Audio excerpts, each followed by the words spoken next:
So thank you everyone for joining. My name is Heian Shin. I'm the Education Advisor with Center for Sustainable Development. I'm here with our Education Director, Dr. Radhika Yengar, and our colleague, Jasmine Mora. So we are at week 5 of our summer workshop. And so today's topic is a quick SDG review along with integrating local ideas, hearing directly from teachers and students from Bluebells School. We're doing this series with all of our partners who are bringing in different pieces of the workshop.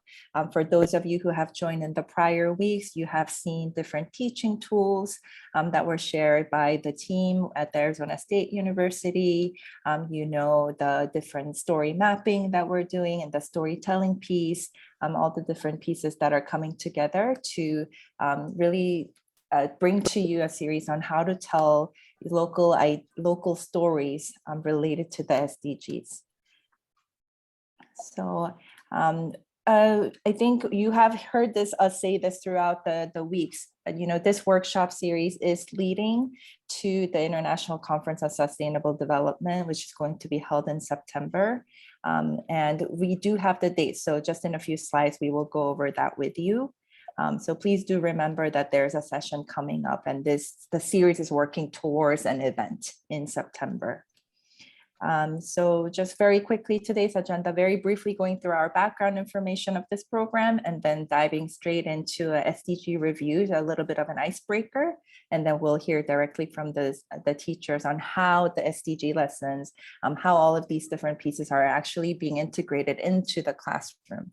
So that's always exciting to see how it rolls out in our schools and in our classrooms and in the discussions between teachers and students.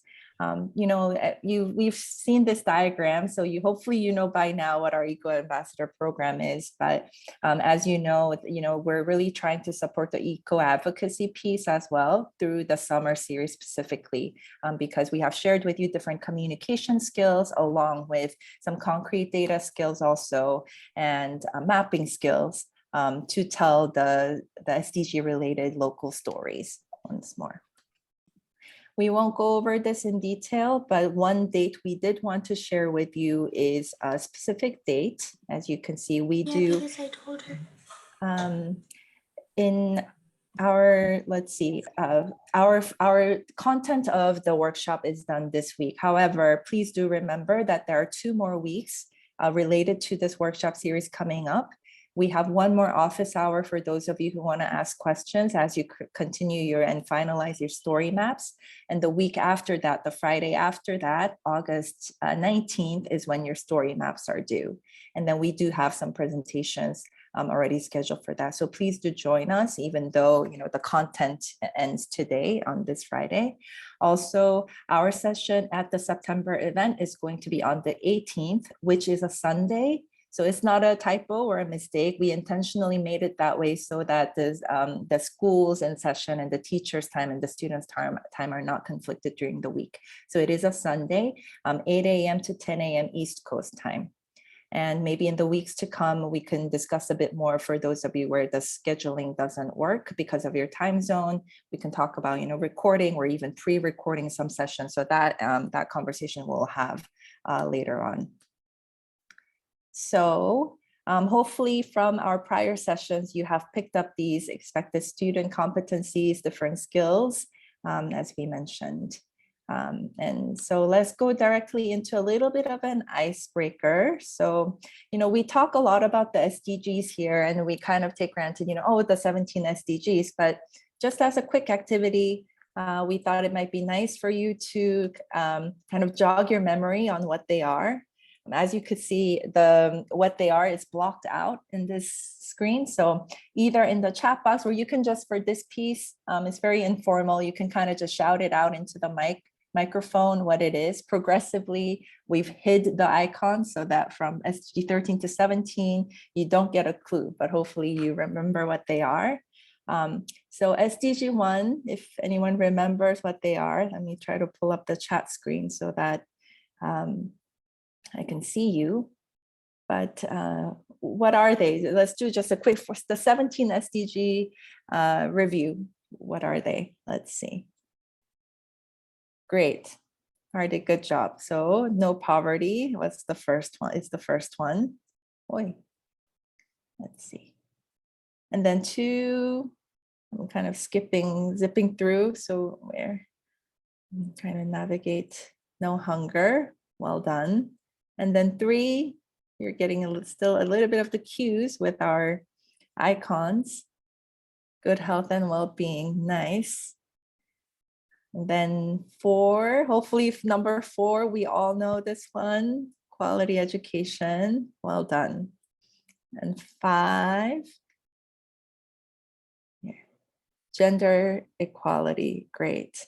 And see if, I know you guys have your Google at your disposal now, but either way it's fine, but try to also see if some of them you can just remember from memory. The gender equality, great. That's the next one. You have a little bit of an icon cue here. Great, clean water and sanitation, right? And then 7, SDG 7. We've blocked a little bit more of the icon, but you still get, yeah, affordable and clean energy. Yeah, that's good. And SDG 8. Let's see. Yes, economic growth, right? So decent work and economic growth. Good. SDG 9. This is where things get a little bit confusing sometimes, no? For some of us. Yeah, industry, innovation, and infrastructure. Yeah, nice. All right, well done, guys. SDG 10. Anyone remember? Reducing inequality. Yes, reduced inequality, right? That's great. How about SDG 11? We had, yes, good, sustainable cities and communities, right? The next one, I think this one also we had reference with like fast fashion. We have talked about SDG 12 in that sense too, to responsible consumption and production. Good job, guys. All right. SDG 13. These are also the last row. We have talked quite a bit last year's series too. Climate action, SDG, all right, good, well done. SDG 14, life below water. Yes, this one you should know because we have talked extensively last session and earlier these weeks. Well done. All right, just a few more to go, making good progress, everyone. Was 15, life on land. Well done, everyone. All right, 2 more, SDG 16. Yeah, peace and justice, strong institutions. And last one, partnerships to achieve the goal. All right, good. So lightning round for a quick review. Well done, guys. All right, so now we're gonna dive straight into our presentation. We have 2 teachers from Bluebells School today presenting. Thank you so much for joining, to Ms.Tarana and Ms. Divya and the students. So I'll pass over the mic to you. I know you have kind of worked out your which students are gonna present and things like that. So I'll pass it on to you.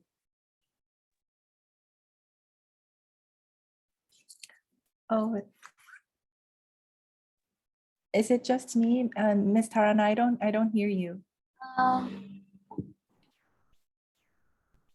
you able to hear me now? Yes, great. Oh, great. So thank you so much. I will be talking about the integration of SDGs in the English lessons. I'll just share my screen. If you could just allow me to share my screen so that.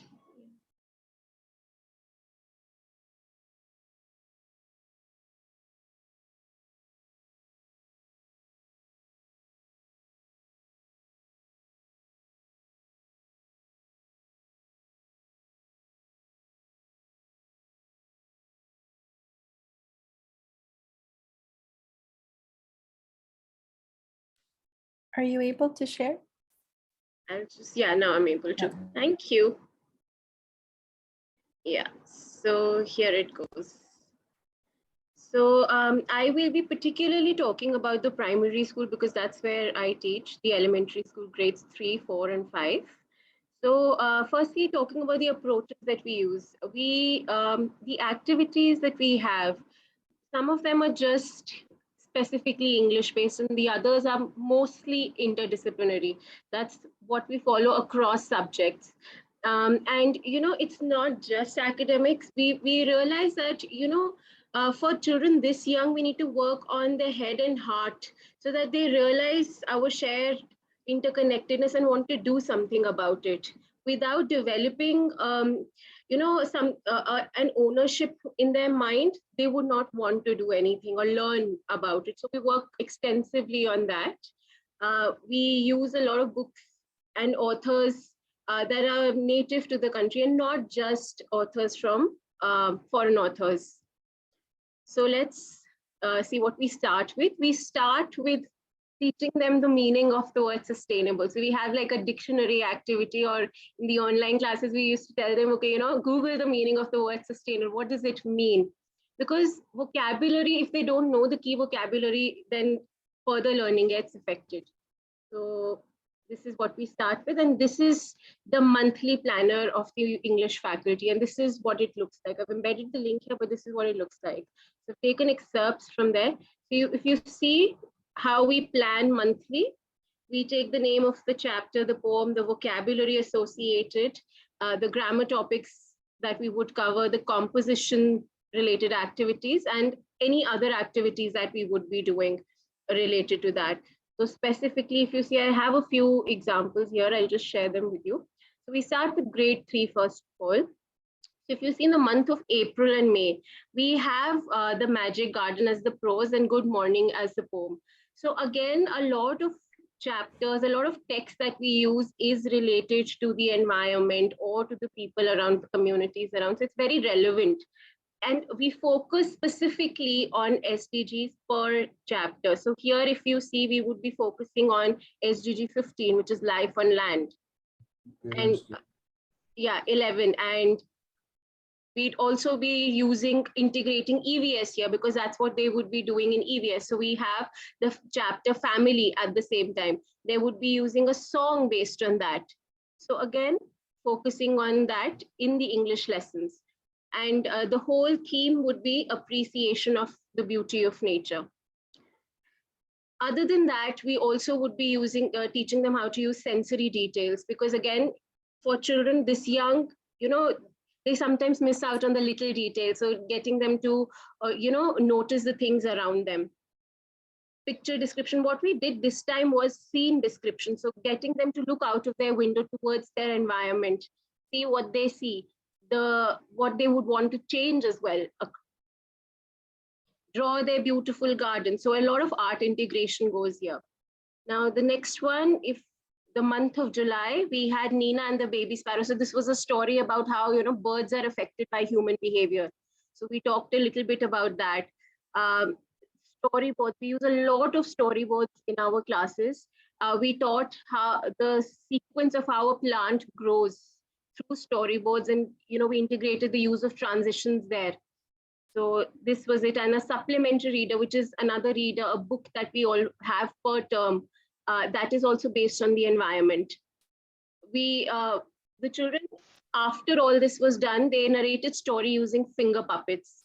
So I'll take you through some of the clips of that, pictures of that later. Now, grade 4, I had a little pony, which is again, it talks about the treatment of animals at human hands. So again, we focused on SDG 2, 3, and 11 here, the milkman's cow. So once you put everything down in your planner, you know what you're focusing on. So you know what your lesson plan needs to be made around. The reading strategies that we focused while we were taking care of these SDGs. The storyboards here. And if you see the supplementary reader, again, odd bird. So this was talking about birds, but also, the setting was Indian and the author was Indian. So the setting was very relatable to them. The story became more relatable to them. And if you see the words here, somewhere we try to incorporate what is there in the chapters plus something related to the environment again. Grade 5, Yeah, this is wonderful waste. So we give them a choice board here. The whole chapter is about recycling and reusing waste vegetables, waste food material. So we had them write recipes for from waste food. Then there is this comprehension bamboo curry that we had. My elder brother is again an indigenous author, Prem Chand, that we had introduced to them. So, you know, this focused a lot on taking them back to their roots, to their Indian culture. So having authors, of course, from foreign, we have from foreign countries, but we've also consciously started using Indian authors to make stories more relatable to them. And this particular chapter, you know, it takes them back to south of India, where, you know, and nothing was ever wasted. It was said that everything was reused. So this took them back there. Again, children make posters. They are free to represent their learning through any medium. Some of the children I remember made poems, some made raps, some created a play. Now, this is what we did in the month of, we will be doing in the month of August. Sing a song of people. Here we have focus on SDG 11 and 16. Plus, we will be also focusing on SDG 5. Again, Malu Bhalu, which is the poem for the month. We also have this book, We the Children of India. It talks about the Constitution of India. So here we focus on SDG 4, 5, 8, and 16, because there's so much scope for incorporating so many other SDGs here. And letter writing. So my travel episodes to the East, so what do they notice around? What is the current scenario like? So they open their eyes, research, talk about their travels, all of that. This is what the outcome was. So from one of the activities, this is grade 3, where they presented stories based on birds. So they made finger puppets and they narrated their stories. And, you know, all of them had different ways of making their puppets. And we told them, okay, try to use what you have around you. Don't buy things. Don't create, you know, buy more things. Try to use the material that you have around you. So this is what they used. And so now some of the interdisciplinary projects that we have. This is grade 3. So in our school, we have 2 terms and each term has one project. So it focuses around birds and plants in grade 3. The comprehension passages are aligned with environmental science, which is EVS, and the SDG topics done. We have paragraph writing, different styles of poetry writing that are aligned with the same thing. Recipes with leftover food, so they're free to create their own recipes. Newspaper articles around SDG. So we have the newspaper reading period every morning where we have activities related to SDGs. And again, because it's reading, it's discussion, it's again in English plus integration of general knowledge. So class 4, they have my interesting findings. That this is another thing that we do in the school. So they have comprehensions on birds. We have paragraph and letter writing, which are aligned with the SDGs, like saving water, zero wastage of food, or any kind of, you know, thing that can be reused. Proper disposal of garbage. So we every year, this is a very famous project in our school, the Tiger Project. So we do this every year, and you know, tiger being such an important animal because so much depends on the tiger. So saving one tiger means you're saving such a huge amount of land, jungle land. So you know, we do this every year. We take them out. They write poems, plays, make plays, do so much on this. Story writing on the journey of water. We have poetry writing, again, newspaper articles linked with SDG. So we use newspaper articles also as comprehension passages sometimes. Here again, the same thing. We here talk about the historical mega structures of India. This is the project in grade 5, letter writing comprehensions again. The same thing, but the level is of course increased, and the research and everything, the area is broadened. Supplementary readers. Okay, now here we use a lot of foreign authors as well, but we also have, you know, consciously been from the past 2 to 3 years been using Indian authors. Children relate better to, of course, familiar settings. So, and familiar names, because we realize that sometimes, children, some of the children in the class won't relate to the other names. So we've started incorporating Indian names as well uh, in the text that we use. Few examples of the stories that we have been using are Panchatantra stories, the Kartika tales. If you see, these are Indian translated texts. We, the Children of India, again, a new Indian author. Rusty and the Boy from the Hills, again, a new Indian author, a very famous one. The Jungle Book, a foreign author, but the setting is Indian. It's by Rudyard Kipling. So Dr. Dolittle, such a famous book. There's been a movie on it. So we keep a healthy balance between both the things, so that children are not children are able to relate throughout to things. Resources and activities. The newspaper, so we use the newspaper, we use a lot of online audiovisual aids. If you see the lesson plans that we had, we have so many links embedded for different videos, movies that relate to SDGs somewhere or the other. The word SDG doesn't have to consciously be used, but it's always moving in that direction. A lot of artwork, we tell them to create a lot of artwork, and we also use a lot of artwork like movie posters, advertisements for comprehensions, and a lot of other things for discussions in the class. So also a lot of problems that the children are facing. So we discuss those in the classes. So and try to find solutions. So something as simple as, there was waterlogging in my street. So what do I do about that, and why is that happening? So something, and if you remember in one of the earlier meetings, there was some class 3 students who shared something about food wastage, and they got a community refrigerator installed in their locality. So that was another thing. So a lot of debates and discussions. One of the debates where we cater to gender equality, and every year we have great revelations from what goes around in the houses. Boys should cook. And should boys cook? I mean, it really opens up our eyes to what actually happens in the houses. And children really learn a lot in school when they see children around them having very different responses from what goes around in their houses.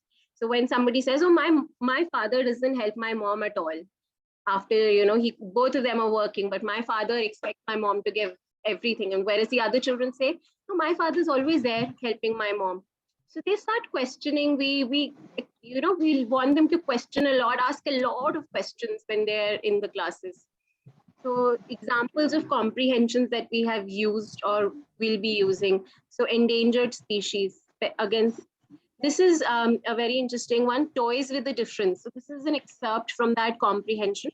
A lot of Indian toys are made with, old Indian toys used to be made with clay, bamboo, all recyclable and sustainable material. So, getting them to know these things unconsciously through comprehensions. Something like this, where they are made aware of some kind of research. This is a comprehension where we've used an Indian legend, a myth, to actually talk about the environment, right? Silk cotton. This is a poster on saving the dolphins. So again, using these as comprehensions really works well, because to do a comprehension, they really have to decode the text and go into all the details. Now, some of the final products that we had. So this is one of two of my students. Yes, ma'am. Tarana, I'm so sorry to interrupt you, but I was wondering if we could share with us, the lesson on Beautiful Face, the story about the king. The wonderful waste, ma'am. Yeah, just say, yeah, right. Okay. How we have a lot of local folklore integrated in our lessons. Yes. Could you just share that, please? Ma'am, if you want, I'll just open the PPT if you want. Yeah, just share that, so that we all get an idea how our Indian folklore is embedded into our literature in such a manner that it covers most of the SDG goals. Yeah, I'll just open that. I'll just open the PPT of that lesson. And in fact, the chapter that I was just sharing right now, Flying Together, is again one of the Indian folk tales.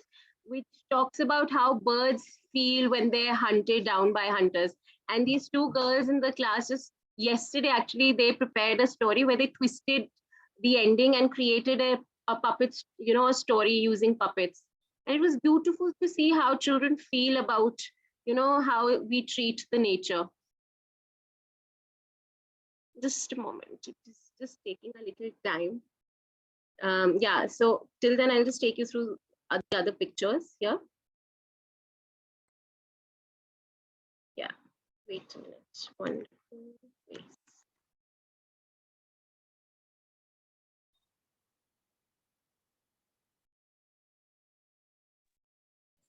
While we wait, I mean, I will open up for comments and questions right after, but I just wanted to just immediate reaction I'm just so impressed with how thoughtfully everything has been crafted, just from all the different ideas, just all the way through the way that you're delivering and the different components that are embedded. This is really amazing. It's such an example that can be taken for many other teachers and classrooms, I hope. Thank you so much. This is, I'll share an older lesson plan. The tweaked one I'll have to look for. So this is what we used last year. So we started with generating meaningful questions for the chapter, teaching them the structure and everything. We move on to how to actually, at this stage, we also teach children how to actually think, because sometimes they can only be thinking very narrowly. So broaden the horizon of their thinking. We focused on that.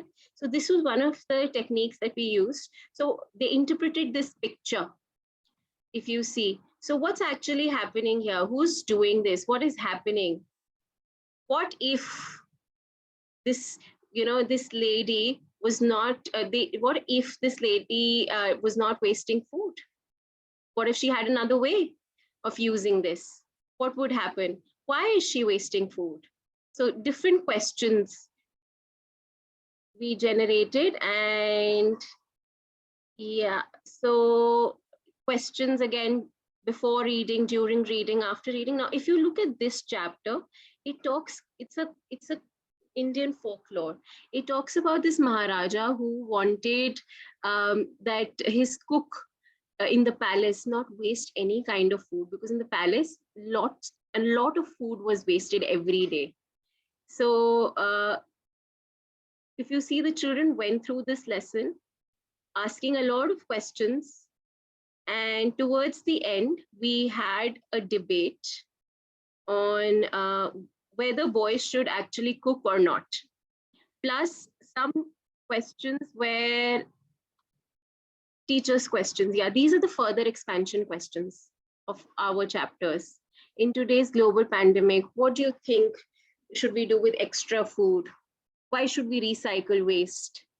So we get them to think, who cooks food at their house, who helps in the household chores. This is where we actually had the debate. So that's how we take our lessons. A lot of different activities always incorporated, and towards the end we move on to some kind of composition. And just the last I'm so sorry. Isn't it the story where the cook does something with the peels? Yes, ma'am. This is what he finds a way to recycle the peels, and that's what used to happen at that time. So there used to be zero waste in that time, and we try to bring them back to all these stories to develop a sensitivity towards the environment and make them feel that okay, it's possible. It is possible. You just need to find a way to do it. Dimni, what does he do with the peels? I don't remember. I'm so sorry. A new recipe. He creates a new recipe. So what I've already shared. Yeah, right. We get them to write new recipes after we do this chapter. Right.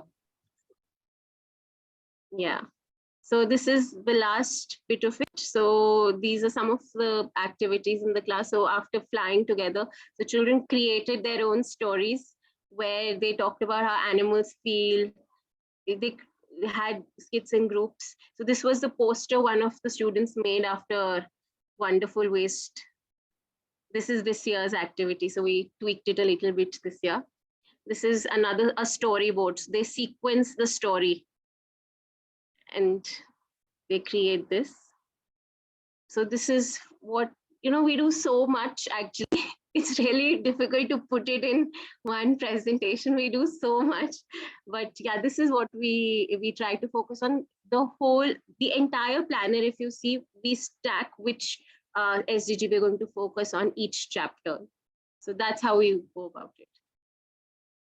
If any questions, I'm here. Thank you so much for sharing. I think the amount of thinking and planning that goes to this is just so clear from what you have shared, though, even if you can't share all the different details of what happens in the classroom and what goes in the planning process. I think there was a question earlier about if you can speak a little bit more about that planning. This is a massive undertaking for a teacher. So, how does it go? And if you have, for those who are going to be watching this recording later, do you maybe have some tips or resources where they can go to kind of start a similar process if they would like? Sure. So I'll just open that document. So what we start with is we don't do this alone. We get together in groups, grade wise, and do it. So firstly, we make a list of all the chapters that we are going to cover that year. Put them here based on the number of periods or the days that we have in that month, working days. Based on that, each chapter we see, okay, so what can we cover? Which SDGs can we focus on? And then we slowly and steadily go deeper and deeper. First, find out the vocabulary that we're going to cover. We think about the grammar topics that we need to cover. And grammar is something that, in any chapter, if we're doing something with the magic garden, and I need to cover nouns, say, for example, I can do that in this chapter. It's very dynamic, basically. Composition, again, something related to the chapter that we are covering. If I'm doing something on the magic garden, I won't tell them to write about, somebody how does a blind child feel? Like that is what we do when we do the chapter Helen Keller. Somebody who's specially able. So how get into their shoes and write a composition on that. So the composition is directly related to what we are doing here.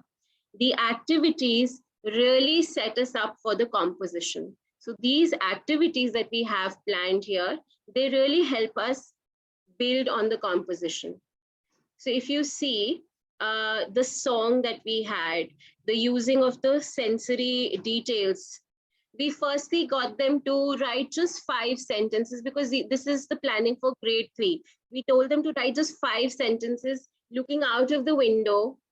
Use your senses. What do you see, feel, touch? What all can you do? And then we got them to write composition here. If you look at grade 4, you go a little deeper. So here we also embed the links. So whenever we are making our monthly PPTs, whenever we're making our chapter-wise PPTs, we know, okay, these are the links that we need to embed and use consciously. Of course, and we have so many other documents that we keep going back and forth to, and it takes a lot of time. We start with this in the beginning of March, the whole month of March, we're doing this. And in fact, we sometimes start in February, actually. We start getting our messages, emails, okay, in January, and start planning for the next year. So we start pretty early. It is a very extensive process. It takes time. Yeah. But I loved when you shared, the first thing you said is, well, we don't do this alone. And I feel like that's also just a great thing to keep in mind, because it can be so overwhelming with the amount that a teacher has to take on. It can feel very overwhelming, but I'm sure like together, there are so many different ideas, resources, things like that, just pieces that come together when you're working together and trying to, put this in place. So yeah, that's wonderful. Thank you for sharing that. Yes, and just one thing, when you have this document, the PPTs or whatever lesson that you're creating, hence for the aids that you're creating, it takes very little time with them because you have this with you. So it saves time there. Right. Thank you. Yeah, thank you. Thank you. There's another question in the chat. Is it iterative process from year to year to build upon the work done in the previous year? So, you know, we try to, what we do is we have our reflections in process throughout the year. We keep noting down our reflections for each chapter, each class. So we try to keep it, we try to change something or the other so that we're not repeating everything. Some things that really work well, we try to keep that. However, we try to keep changing things. So the lesson that I showed you was from the online classes for Wonderful Waste. Now, what we did this year was a little different. Like I told you, we had a choice board this year. So we had a lot of differentiation this year in the lessons. So we try to keep doing something or the other different every year. That's great. Anything else? Yeah, are there any other questions? Please feel free to put it in the chat box, or you can unmute yourself and ask a question if you'd like.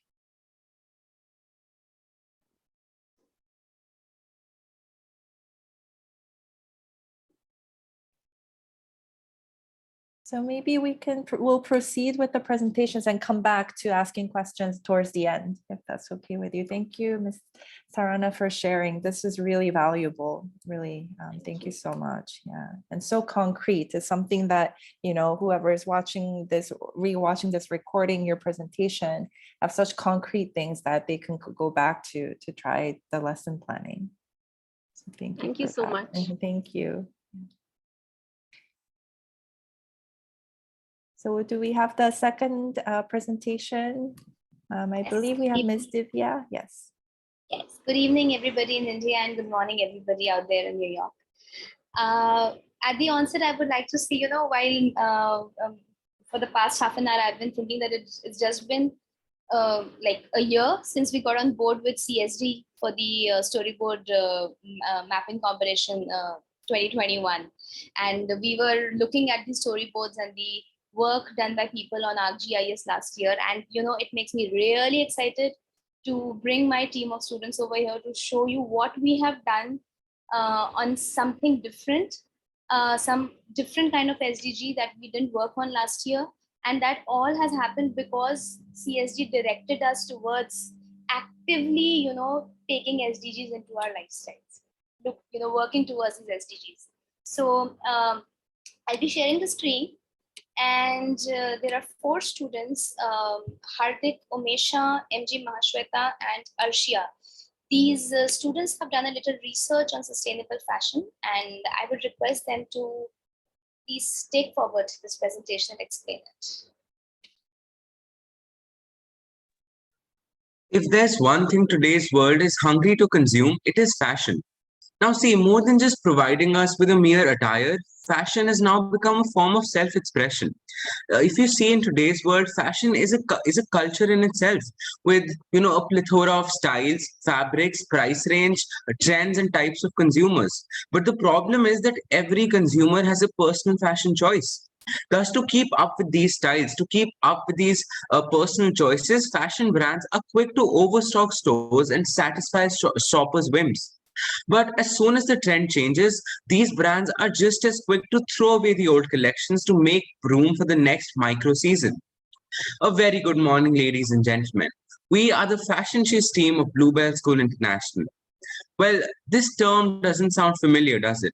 Well, over the summer break, we were, buying these cheap clothes at sale prices, but then it clicked that there's so much consumerism in this industry, which leads to excessive production and proportionally adds more and more stress on environmental resources. To add to it, we're not even aware where our clothes go when we simply dispose them off. So we thought about researching on this topic and coming up with something to solve the issue. So let's start. Let's have a look at our presentation, starting with an animation based on the story of 2 girls. So the setting basically starts with these 2 friends who need to attend a party the next day, but they feel that they don't have any trendy clothes to wear or even an attire that they like. So these girls and these friends finally decide to go to shop. Well, on their way to the mall, these girls come across a shirtless beggar who was shivering because of the cold. Now a feeling of remorse starts to settle in their hearts and they think about all the good quality clothes that were pouring out of their closets at home which they were getting bored of. Well, this leads them to think that do we always wish to fit in society by wearing outfits adhering to the latest fashion trends? Do we have this constant urge of buying more and more clothes weekly or whenever we see new releases? Are we also attracted to trendy yet cheap clothes?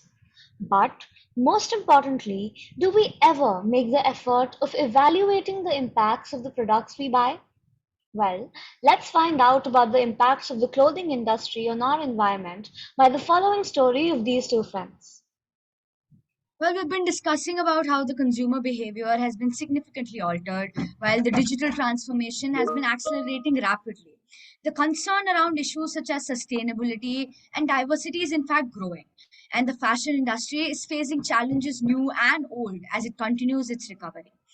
Now, the substantial problem with the fashion industry is that these trendy, fashionable, and chic clothes that we all desire are almost always available at cheap prices.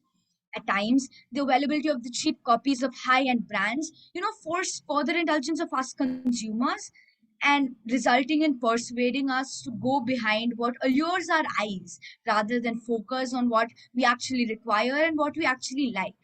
In fact, this is similar to what happens in the seasonal sales online and offline that incite consumers. You might have pictured yourself buying clothes like 10 times more while they're on discount, right? So these slashed prices take away our decision making capabilities and leads us to purchase what is actually not required.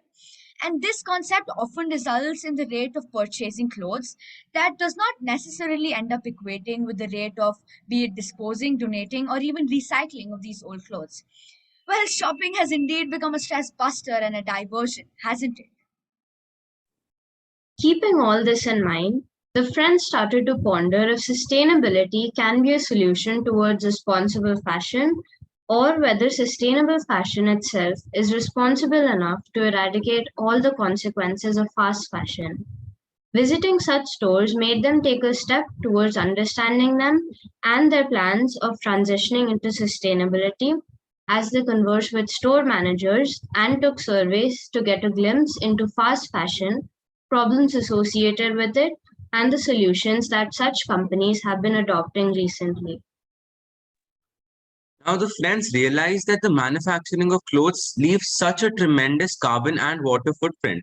Now, let's just take the example of cotton. I'm sure even now many of us are wearing cotton. It is one of the most common choices in fashion. But even in something like that, 220 metric tons of carbon emissions, large amounts of greenhouse gas emissions, 5 trillion liters of water and waste in many forms is released every year. Now, while we were researching, the only solution we came across is to reduce the waste generation at every step of production so that the whole process becomes sustainable. So first, let's talk about the materials that these companies use. Now, we feel that the utilization of eco-friendly, organic, or recycled materials can go a long way in making the fashion industry sustainable. Now, these can include examples like jute, linen, bamboo. These are available in the market today, and basically all natural fibers or those that can be extracted from plants. Second, talking about the water usage. Now, we feel that they should recycle, reduce, and reuse the wastewater produced in each process of production. So let's just take an example. Let's say manufacturers use large amounts of water in the process of producing fibers for the clothing. Instead of letting that go waste, they can reuse the same water in the process of maybe dyeing the textiles. Third, talking about the kind of clothes they produce. So basically, these manufacturers and companies should create, promote, and advertise designs that have increased durability, improved functionality, and that involve processes that are less resource intensive or less ecologically draining. Fourth, these companies also have a responsibility of ensuring that the way they transport and package their products has also to be sustainable, because we feel that clothes should be packed in recycled materials and not things like plastic, which we often see when these clothes are sent to the stores or to us consumers when we order through these online platforms. Now, talking about textile dyeing. So, textile dyeing is one of the most polluting aspects of this industry. So, the solution we believe is for companies to adopt natural, organic, or sustainable dyes such as turmeric, indigo, or even things like onion dyes, which are coming up in the market today. Now, what quantity will they produce these clothes in? So we believe that manufacturing should only be done based on the demand in the industry, and companies should stay away from things like mass production because this leads to more and more exploitation of natural resources. And we don't see any use because most of the garments just end up in the landfill. And lastly, the pricing that they offer. Now, if the multiple seasonal sales that we see every year are curtailed in their frequency, then subsequently the purchasing rates of consumers will also be restricted, which will, reduce this whole fast fashion craze in the world. Well, while trends go out of style, shopping doesn't. Now we've indulged ourselves in the discussion of both perspectives, which is consumerism and production. The follow-up is a survey that talks about the consumer behavior in the fashion industry.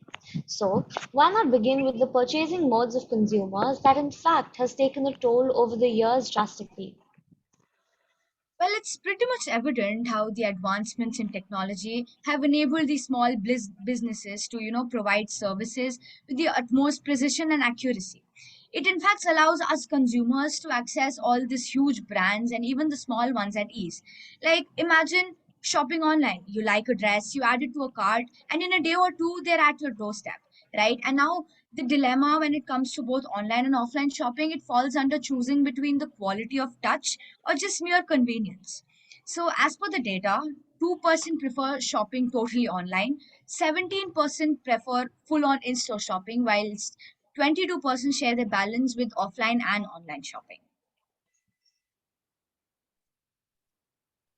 Now, we all love buying clothes, don't we? But it is to such an extent that it could possibly turn into an obsession. Sometimes for festivals, sometimes for work or party, or sometimes just because your friend did. Now, analyzing based on the survey that we took, 64%, which is the majority of the people, get their clothes every month, while only 29% stick to the right way, which is just purchasing them once a year so that overconsumption can be tackled. From the survey we had conducted, we can conclude by saying that 98.5% of consumers don't prefer second-hand purchases, whilst 1.4% don't really mind. We talk a lot about sustainability, but the concept of sustainable fashion, I'm sure, was something new to almost all of us.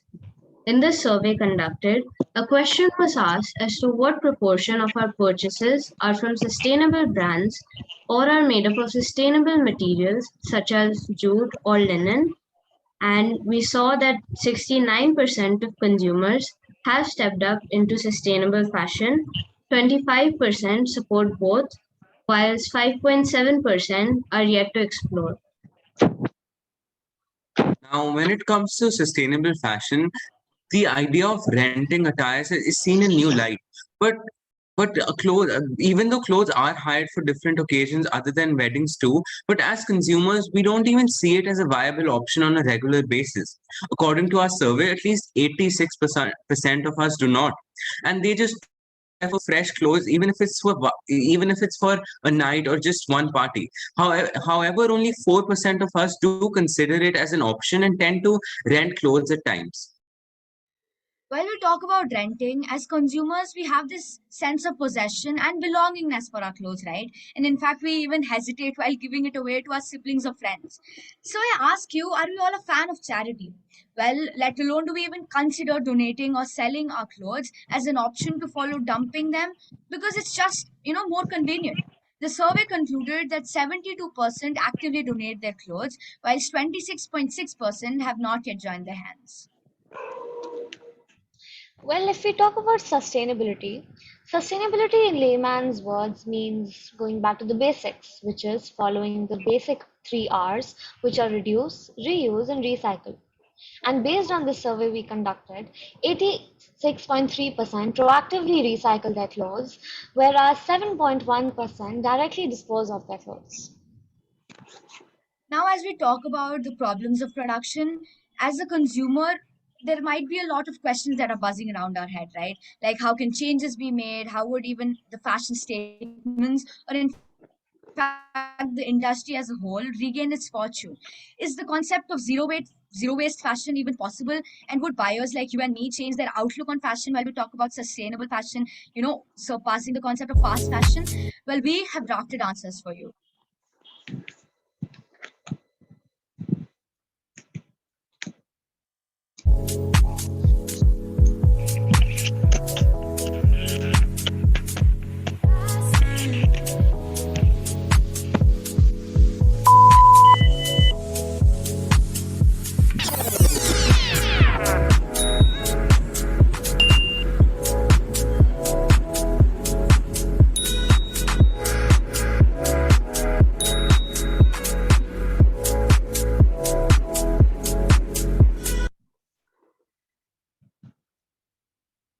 Keeping the problems of the production processes in mind, we thought as responsible consumers could do the little bit that we can to promote sustainable consumption and have therefore created an app called Fashionshious with the aim to curb the wastage of resources in the clothing industry.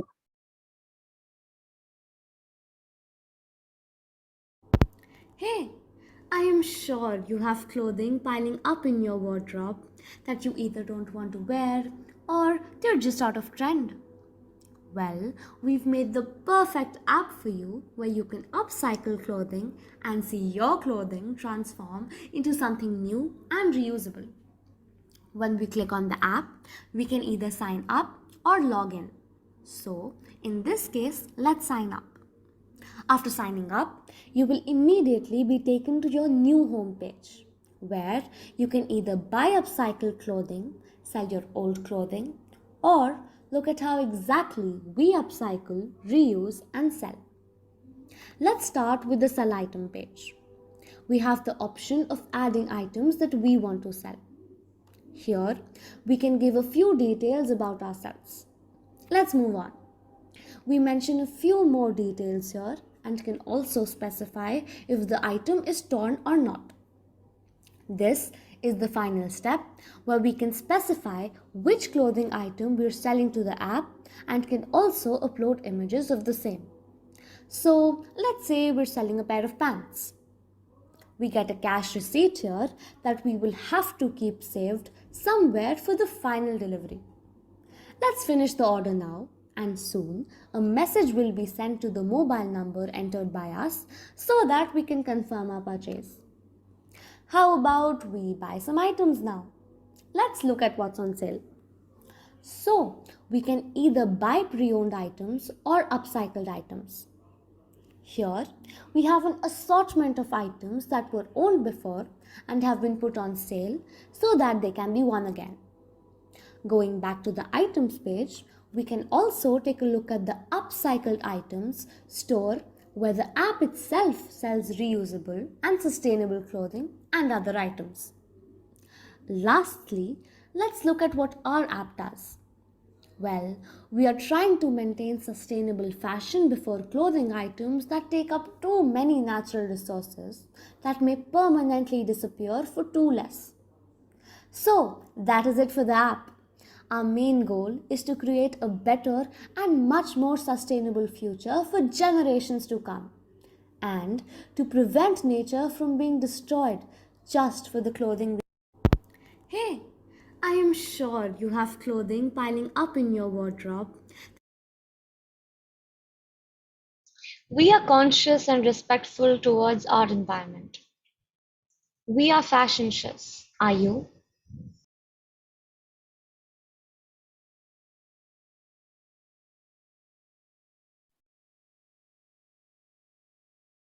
Thank you so much. I put a applause in the chat box. This is really incredible. It's amazing. And, really congratulations to you all. I really feel that you have used the story maps exactly the way it's meant to be used. And this is really a fantastic product, what you guys did. it was just so informative with the mix of research and the numbers and data. You did the survey, it's so solution oriented. And also for me, and personally, you all really tapped into that more personal engagement of this issue by, you were tapping into the notion of how it also requires a lifestyle and value and mindset change too. So it was just such a powerful story map. Really, congratulations. And this is really amazing and impressive. I just wanted to, we're running out of time, but I did want to ask if there were any other comments or questions for our presenters. Either in the chat box or as feel free to unmute yourself if you want to ask a question directly.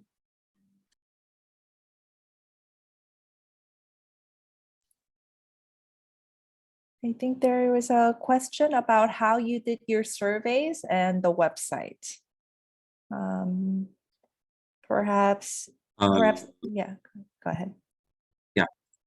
So we first of all took surveys from stores. We visited various stores. If you've heard of H&M, we visited Zara in a small called Select City. It's in New Delhi. So we interacted with them. We found out about their policies, about their sustainable plans of transition into sustainability, and this just gave us a very nice insight into the prevalence of sustainability in fashion industry. But the survey about the consumers, we actually made a Google form and we circulated it around our family, friends, schools, the students, and they just told us how they go about when it comes to buying clothes, recycling them, donating them, and we could collate data with their help. So yeah, that's how we took the 2 surveys. That's great. And I think one of the kind of comments related to that question about the survey was that, I guess the people that they had reached out to, the neighbors didn't talk much. So maybe the tip there is to just cast a wider net about, who you're reaching out to, and also having different formats available, maybe online. So if people are uncomfortable talking, but maybe they're more willing to do it if you can just do it online or do it on your own time. So maybe that could also be a tip. There was one more question. How did you create the app? Yeah, the app is fantastic. The app is currently a prototype. It was created on a website called Figma. So basically we had compiled all our ideas and concluded that we'll make an app with these type of features, which we may be able to make in the future. So for now, it is an idea which we have. It's wonderful. I think the overwhelmingly the chat box right now is just how impressed everyone is with what you guys have put together in this story map. We also have a question from Bessie Freeman. How many students teamed up on this project? It was just us 4. Sorry. I was just saying it was just us. I want to answer the question. So these are the 4 students who actually teamed up for the project. Hardik, Arshia, MG, and Omysha.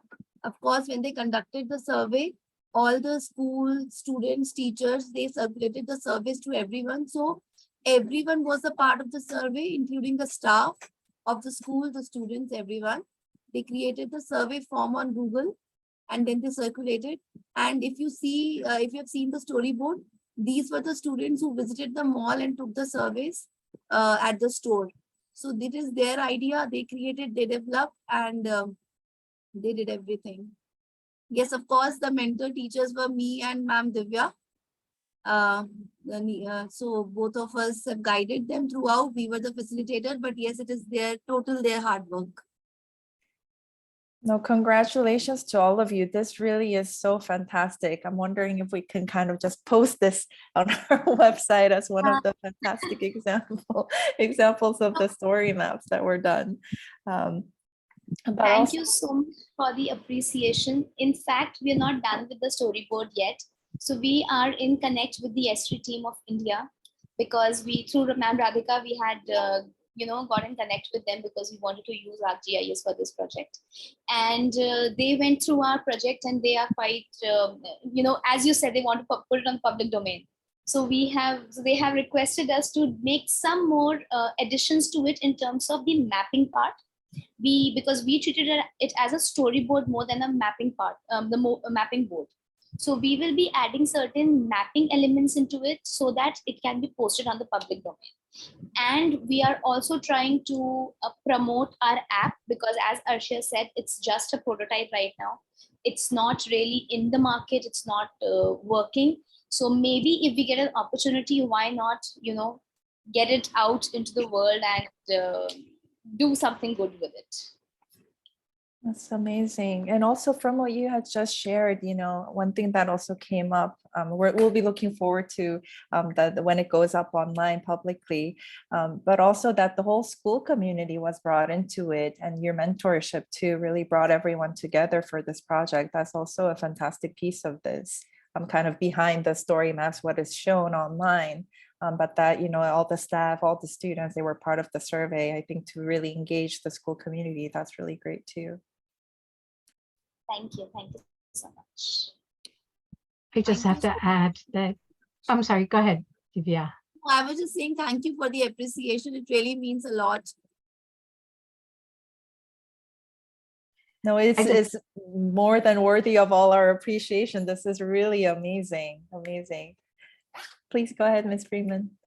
I just have to add that we are always impressed by the work that comes out of the Bluebells and how excellently and so seamlessly culture is integrated in there, and all the SDGs, and then of course all of the we could see all of the academic work behind it. I could tell you when the students delivered their separate workshops earlier in the spring, we watched one of them where there was a paper factory, I think, or some paper activity, and then we ended up like doing something like that with our K-3 students, collecting up paper and then repulping it and reusing it. So I just have to say, outstanding work obviously to the teachers and to the students both.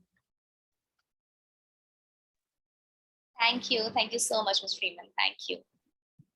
Thank you, ma'am. Thank you so much. Thank you so much, everyone. We are going to close today's session because we're at time, but really, really thank you so much for what you have shared and for the comments and sharing from our participants too, and Ms. Freeman also, thank you so much. Just before we go, we will definitely be staying in touch, and I just wanted to share a quick reminder about our upcoming sessions that you will be getting. I don't know if you're able to see the screen, but before we go, I did want to just remind you of the time for the next coming weeks. So we have one more office hour, and then the story maps will be due the week after, and then the ICSD session upcoming. Radhika, do you have anything else you'd like to share before we close today? No, that's it. And I think 2 more sessions. I hope everyone is working on the story maps.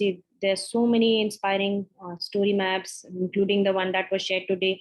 I think that gives us a lot of fodder to work on our own story maps, and we'll be so happy to see so many story maps developed by week 7 and get some more inspiration and see how we can continue our work going forward. Thank you. And thank you so much, everyone, once again. We'll definitely be staying in touch, and enjoy it. For our team in India, I know it's getting late, so please get some time to rest. Some of you have school tomorrow as well. So yes, thank you so much again for today, and we'll see you again next week. Thank you, everyone.